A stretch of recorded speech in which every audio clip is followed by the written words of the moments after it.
back to Creative Edge YouTube channel where we create content around design entrance exam. I am Surbhi, a senior design faculty at Creative Edge, also a NIFT alumni. आपके NID, UCED और NIFT exam की dates आ चुकी है। अब लगभग एक महीना भी नहीं बचा है आपके NID और UCED एग्जाम में।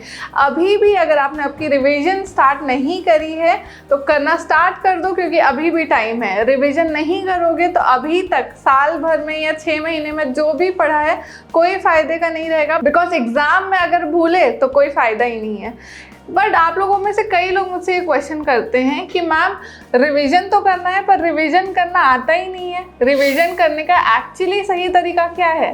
क्या हमें न्यू कंटेंट फिर से देखना चाहिए, अपने रिकॉर्डेड लेक्चर फिर से देखने चाहिए, जो पूरे नोटबुक हैं उनको फिर से रिवाइज करना चाहिए? What is the right way to do revision? So इसीलिए हम लेकर आ गए हैं ये video in which I will tell you few points that you need to keep in mind while doing your revision. But before getting started with the video, you already know the drill. Make sure कि आप channel को subscribe करें and bell icon press करना ना भूलें। So without any further ado, let's dive right in.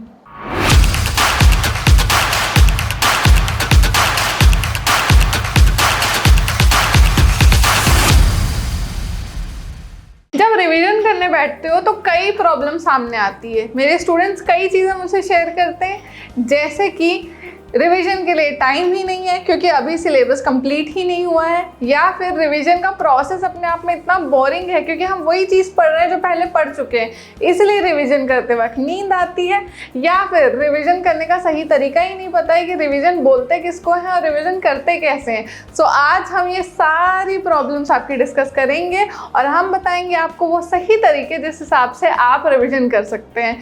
पर पहले एक सिनेरियो इमेजिन करते हैं। For example, you have 5 kgs of rice जिसको आपको 1 मंथ में खत्म करना है। अब आपके पास 2 ऑप्शन है, थोड़ा राइस आप रोज खाएं 30 डेज तक के, या फिर पूरा जो 5 kg राइस है उसको 1 या 2 दिन के अंदर लगातार खा के खत्म करें।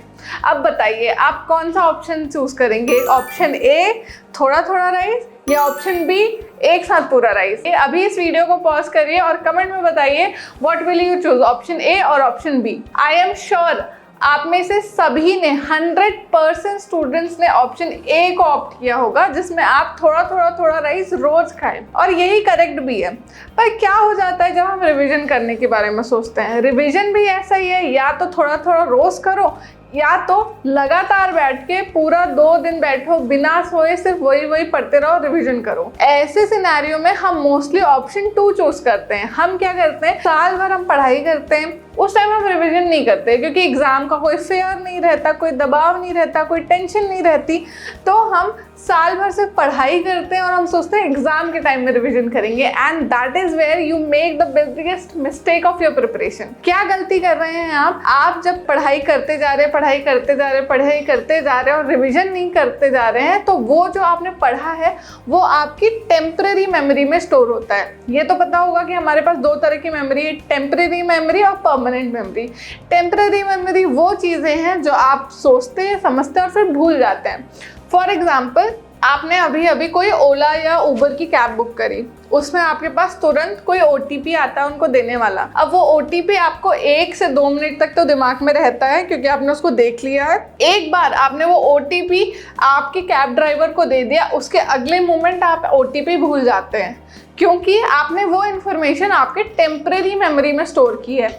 पर वहीं दूसरी जगह आप अपने पेरेंट्स का डेट ऑफ बर्थ, आपका फेवरेट खाना, आपका होम का एड्रेस, मोबाइल नंबर्स, जो आपके खास लोग हैं उनका, ये सारी चीज़ें आप परमानेंट मेमोरी में स्टोर करते हैं जो आपको हमेशा याद रह जाती है। तो आप क्या चाहते हैं, जो आपने पढ़ा है वो आपकी टेम्पररी मेमोरी में जाए या परमानेंट मेमोरी में जाए? यूजुअली चाहते तो सब यही है कि परमानेंट मेमोरी में जाए, पर इंटेंशनली और अनइंटेंशनली सब लोग अपने हर वो पढ़ी हुई चीज़ को टेम्पररी मेमोरी में डाल रहे हैं by not doing daily revision. So yes, that is the point number 1, daily revision। कभी भी जो भी पढ़ा है सुबह स्कूल में पढ़ा है, फिर ट्यूशन में पढ़ा है, फिर कोई कोचिंग क्लास में पढ़ा है, जो भी पढ़ा है you should revise every day. Last के लिए कोई भी बैकलॉग्स रखने का सोचो भी मत। लास्ट में वैसे भी आप अपने मॉक टेस्ट और अपने सैम्पल पेपर सोल्यूशन में इतने बिजी रहते हो कि रिवीजन के लिए टाइम नहीं रहेगा। इसलिए जिस दिन जो पढ़ रहे हैं उसी दिन शाम को, रात को सिर्फ आपको 10 मिनट देना है। You have to give 10 minutes every day. 10 minute कोई बड़ी बात तो नहीं है। हम आधा आधा एक एक घंटा रील्स में, यूट्यूब स्क्रॉल करने में वैसे भी हम वेस्ट कर देते हैं। तो आपको सिर्फ 10 मिनट देना है अपने रिवीजन सेशन को, and that is how you will achieve major big targets in just giving 10 minutes every day. So majorly 2 तरह के रिविजन्स होते हैं, एक शॉर्ट रिवीजन होता है और एक लॉन्ग रिवीजन होता है। शॉर्ट रिवीजन वो होता है जो आप डेली करते हैं, जैसे कि आपने दिन भर स्कूल में, कॉलेजेस में, यूनिवर्सिटी में, जहाँ भी आप जा रहे हैं, कोचिंग में आपने जो भी पढ़ा, आप शाम को आए, आपने एक बार सभी चीज़ को देख लिया, समझ लिया, दैट इज शॉर्ट रिवीजन।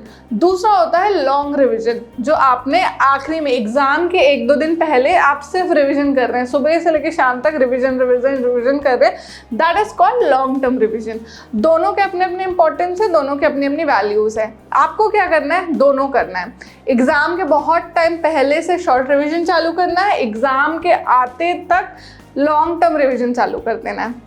अब समझते हैं कि दोनों रिवीजन को करने का सही तरीका क्या होता है। जब शॉर्ट टर्म रिवीजन करने के लिए बैठो तो always sit with a pencil और अ हाइलाइटर ऑल्सो वर्क्स। आपको क्या करना है? जो भी आपको इंपॉर्टेंट पॉइंट्स लगते हैं उनको हाईलाइट करते चलो, ठीक है। सो जैसे कि आपने कोई भी सेंटेंस पढ़ा, उसमें बहुत सारा मतलब बड़ा सेंटेंस है, उसका मेन जो हाईलाइट है, जैसे who was the first president of India after independence, ठीक है। तो ये बहुत बड़ा सेंटेंस है, तो इसमें आपको हाईलाइट अगर करना है तो you just highlight first president after independence. ये 2 वर्ड आपने हाईलाइट कर दिए तो आपका कीवर्ड हाईलाइटिंग हो गया। आपको पूरे आपके शॉर्ट टर्म रिवीजन में जब भी आप जो भी पढ़ रहे हैं, you have to do keyword highlighting, ठीक है। इसका क्या फ़ायदा होगा हम आखिरी में डिस्कस करेंगे। शॉर्ट टर्म रिवीजन करने के लिए दूसरा बहुत अच्छा तरीका होता है एक्टिव रिकॉलिंग। जब आप शाम को ट्यूशन से घर आके आपने जब अपना शॉर्ट टर्म रिवीजन करने के लिए बैठा, तब आपको क्या करना है? आपको एक्टिव रिकॉल करना है। मतलब क्या होता है? फॉर एग्जाम्पल आपने 2 पेजेस जनरल नॉलेज के पढ़े, just taking an example of general knowledge, कोई और सब्जेक्ट भी हो सकता है। अब क्या करो, अब नोटबुक को कर दो बंद और याद करने की कोशिश करो कि अभी तक जो भी पढ़ा क्या आपको याद हुआ है कि नहीं। मेमोराइज करते रहो कि जो भी अभी पढ़ा है उसको वापस से दोहराओ तो आपको ये पता चलेगा कि अभी तक आपने जो पढ़ा आपके दिमाग में गया कि नहीं गया। अगर गया तो अच्छी बात है, नहीं गया तो फिर से पढ़ लो। That is called active recall technique. अब जब शॉर्ट रिविजन हो जाए तब आती है लॉन्ग रिविजन की बारी। लॉन्ग रिविजन में क्या करना है? मैंने कहा था ना, शॉर्ट रिविजन में अंडरलाइन करते चलना, हाईलाइट करते चलना। अब लॉन्ग टर्म रिवीजन में पूरा पढ़ने की कोई ज़रूरत नहीं है, क्योंकि 1 या 2 दिन में आपको पूरा सिलेबस पढ़ना है। तो सिर्फ उस टाइम पढ़ो आपका हाईलाइटेड स्टफ, हाईलाइट जो भी है सिर्फ उसको पढ़ना है। हमको पूरा सेंटेंसेस नहीं पढ़ना है, आपको सिर्फ एक ग्लांस में सब चीज़ें देखनी है। जब आपका शॉर्ट टर्म रिवीजन है वो स्ट्रॉन्ग हो तो आपको लॉन्ग टर्म रिवीजन करने के लिए ज़्यादा टाइम लगेगा ही नहीं, क्योंकि आपको सिर्फ हाईलाइटेड पॉइंट्स पढ़ना है। So that will be very helpful. अब कई स्टूडेंट्स का ये प्रॉब्लम होता है कि रिविजन तो लॉन्ग टर्म, शॉर्ट टर्म, ये तो हमेशा से पता था।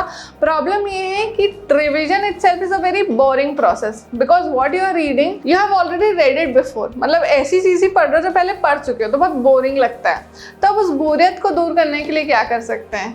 सो माय फ्रेंड्स, जब आपका एग्जाम पास में आता है, ठीक है, एग्जाम के 2 दिन पहले जब पढ़ने बैठते हो तो वो 2 दिन आप बिना डिस्ट्रैक्शन के पढ़ पाते हो, रात में भी लेट तक जाग पाते हो, सुबह भी जल्दी उठ जाते हो पढ़ने के लिए, सब कर लेते हो। यही आप 1 महीने पहले नहीं कर पाते हो, है ना। ये क्यों होता है? बिकॉज आपके दिमाग में एक डेडलाइन फिक्स हो गई है। अब आपके पास कोई ऑप्शन ही नहीं है, क्योंकि तीसरा दिन कोई होगा ही नहीं, क्योंकि आपका एग्जाम है अगले दिन, इसलिए आप बिना किसी बोरियत के पढ़ पाते हो। अब यही जो डर है ना, आपको डेली बेसिस पे क्रिएट करना है। आपको हर दिन अपने आप को टारगेट्स देने हैं, डेडलाइंस देनी है, और आपको मेक श्योर करना है कि आप वो डेडलाइन रीच करो। इससे क्या होगा? आपको एग्जाम के पहले ही एग्जाम वाली वाइब आएगी, एग्जाम वाला प्रेशर फील होगा, जिसके कारण आप पढ़ाई कॉन्शियस माइंड के साथ कर पाओगे। एक क्लास में बोनस टिप भी देना चाहूंगी, which is the notebook technique. What is the notebook technique? हमारे माइंड को ये पता है, हम बहुत सारी चीज़ें बोलते हैं दिन भर, हम बहुत सारी चीज़ें सुनते हैं दिन भर, उसमें से कुछ चीज़ें इंपॉर्टेंट होती है, कुछ चीज़ें अनइम्पॉर्टेंट होती है। हमारा दिमाग पहले हर चीज़ों को अनइम्पॉर्टेंट वाले में कैटेगराइज करता है और रिमूव करते जाता है। वो कहावत है ना, एक कान से सुना दूसरे कान से निकाल दिया, वही होता है। तो हमारे दिमाग को ये समझाना कि ये जो हम पढ़ रहे हैं that is an important fact जो हमको काम आने वाला है, इसके लिए हमें उसको परमानेंट मेमोरी में स्टोर करना पड़ता है और वो हमें अपने ब्रेन को समझाना है। तो हमें ये करना पड़ता है नोट डाउन टेक्निक, ठीक है, रफ नोटबुक टेक्निक। उसमें क्या होता है, what ever you have learned, आपको सब चीज़ों को नोट डाउन करना है। जब आप लिखते हैं ना तो आपके ब्रेन को ये सिग्नल जाता है कि जो लिख रहा है ना, जो लिखा जा रहा है, that is important for you. तो वो जो चीज़ है वो परमानेंटली आपके ब्रेन में फिट हो जाएगी, बैठ जाएगी और कभी नहीं भूलोगे उसको। So that was all about today's video guys. If you found this video helpful and informative, make sure हमें सपोर्ट करने के लिए इस वीडियो को लाइक करें और कोई भी रिवीजन से रिलेटेड डाउट हो तो कमेंट में ज़रूर बताएं। I will make sure I will reply each and every one of you. I will see you guys in another video. Until we meet next time, stay creative and keep chasing your dreams. Bye.